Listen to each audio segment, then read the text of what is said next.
YouTube channel. അന്നിപ്പോ ഇന്നത്തെ വിശേഷം എന്ന് പറയുന്നത് നമ്മൾ ഏലക്ക പറിക്കുകയാണ്. അതിന്റെ വിശേഷങ്ങളാണ് നിങ്ങളെ കാണിക്കുന്നത്. അന്നിപ്പോ നമുക്ക് ഏലക്ക പറിക്കാൻ പോകുന്നത് കാണാം. ഏല ഇതാട്ടോ, കുറെ ഏല ഉണ്ടായിരുന്നു, എല്ലാം ഉണങ്ങിപ്പോയി. അപ്പൊ ആകെ ഉള്ളത് ഒന്ന് ഇതാ.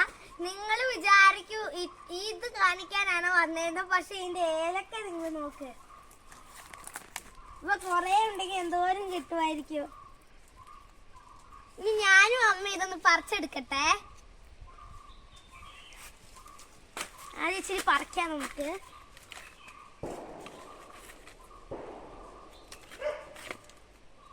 അപ്പൊ ഇങ്ങനെ എന്റെ തൈന്ന് ഇങ്ങനെ വിട്ടുവിട്ട് പോരുത്.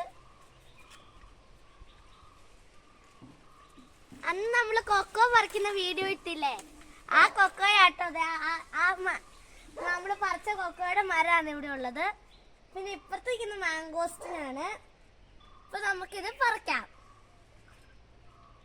ഇങ്ങനെ കൈ കൊണ്ട് ഇങ്ങനെ തൊടുമ്പോഴില്ലേ, ഇത് കണ്ടോ, ഇതൊക്കെ മൂത്തതാട്ടോ. ചിലതൊക്കെ ചെറുതാണെങ്കിലും നിങ്ങള് പറിക്കണം കേട്ടോ. ഇങ്ങനെ കൈ കൊണ്ട് തൊട്ടാ വരും. ഇത് കണ്ടോ, ഇങ്ങനെ തൊട്ടാ മതി. അല്ലാത്തത് പറിക്കണ്ട, അത് കുറച്ചും കൂടെ ദിവസം ആകുമ്പോ ആകും. എനിക്ക് ഇതിന്റെ മണം ഭയങ്കര ഇഷ്ടമാണ്. ഇത് ഉണക്കിയിട്ട് ചായ ഇട്ട് കുടിച്ചാൽ നല്ലതൊക്കെയാണ്. എനിക്കിഷ്ടാട്ടോ ചായ ഇട്ട് കുടിക്കുന്നത്. അപ്പൊ നിങ്ങൾ വിചാരിക്കുന്ന പോലെയല്ല, ഭയങ്കര പാടാണ് കുത്തിയിരുന്ന് പറിക്കാൻ. ഇടയ്ക്ക് കൊതുകും കടിക്കുന്നുണ്ട്. എന്തൊരു കഷ്ട. ചിലത് വിളിച്ചിട്ട് വരുന്നില്ല, അപ്പൊ മൂത്തിട്ടില്ല. ഭയങ്കര പാടാട്ടോ. നിങ്ങൾ വേറെ പണിക്കാരന്മാരെ ആരെങ്കിലും, പണിക്കാര ചേട്ടന്മാരെയോ ആരെങ്കിലും കൊണ്ട് പറപ്പിക്കണം. ഇത് എന്തൊരു കഷ്ട കുത്തിന്ന് പറയാൻ, കൊതുക് കടിച്ചിട്ട് എന്നെ കൊണ്ട് വയ്യ. അപ്പൊ നമുക്ക് ഇത്ര ഏലക്ക കിട്ടിയിട്ടുണ്ട് കേട്ടോ. ഇനി നമുക്കിത് കഴുകിയിട്ട് ഉണക്കാം. അപ്പൊ കുറെ ഏലക്ക ഉള്ളവര് വേറെ പ്രോസസ്സിലൂടെയാണ് ഇത് ഉണക്കുന്നത്. നമുക്കിപ്പോ ഇത് കുറച്ചുള്ളതുകൊണ്ട് കഴുകിയിട്ട് ഉണക്കാം. അപ്പൊ നമുക്കിത് കഴുകാം. നമ്മൾ ഇച്ചിരി കുഴിയുള്ള പാത്രം എടുത്തിട്ടുണ്ട്. ഇത് നമുക്ക് കഴുകണമല്ലോ. അപ്പൊ ഇതിലേക്ക് നമുക്ക് ഇച്ചിരി വെള്ളം നിറയ്ക്കാം.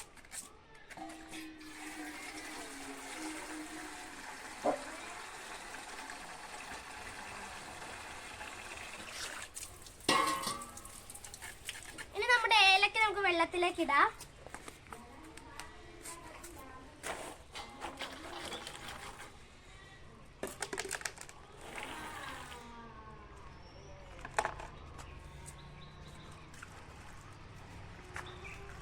ഇത് കഴുകുവാട്ടോ, നല്ലപോലെ തേച്ച് കഴുകണം. ചെറിയ ചെറിയ പുഴുക്കളൊക്കെ വന്നിരിക്കുന്നതായിരിക്കും, നമുക്കറിയില്ലല്ലോ. മണ്ണ് ശരിക്കും പോണം. ഇപ്പൊ ഞാൻ ഇത് മൊത്തം കഴുകട്ടെ. നമ്മള് 2-3 വട്ടം ഇത് കഴുകി നമുക്ക് കോരി വാരാം. ശരിക്കും വെള്ളമൊക്കെ പോണം.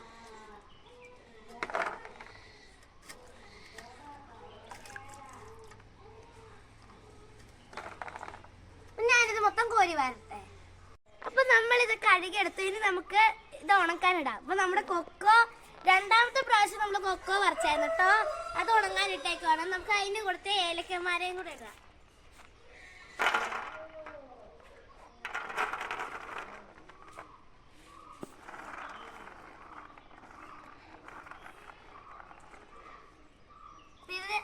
ഇത് ഇനി ഉണങ്ങി കഴിഞ്ഞിട്ട് നിങ്ങളെ കാണിക്കാം.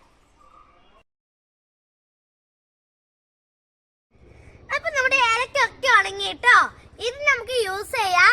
ഇതിന്റെ ഈ കുരു നമ്മൾ പൊടിക്കും. ഇതിന്റെ ഉള്ളിലെ കുരു ചെറുതായിട്ട് ഇത് വിട്ടുവിട്ട് പോകുന്നുണ്ട്. ഇത് പൊളിച്ചിട്ട് ഇതിന്റെ കുരു നമുക്ക് കല്ലേലിടിക്കാം. എന്നിട്ട് കല്ലേലിടിച്ചിട്ട് അതിന്റെ പൊടി പാലിലേക്ക് ഇടാം. എന്നിട്ട് നമ്മൾ ചായപ്പൊടിയൊക്കെ ഇട്ടാൽ നല്ല ചായ കിട്ടും.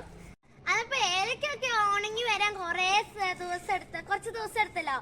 അപ്പൊ ഇന്ന് ഞങ്ങളുടെ വീട്ടില് അടയ്ക്ക പറിക്കുമായിരുന്നു കേട്ടോ. അപ്പൊ ഇങ്ങനെ കമ്പിലടിച്ചത് വിടർത്തി പോരും, മറ്റേത് കൊലകൊലയായിട്ട് വരും. ഇതാട്ടോ ഒരു പഴുത്ത കൊല. ഇതാണ് പച്ച. അത് ഇനിയൊരു വീഡിയോ ആയിട്ട് വരുന്നത്. ബൈ.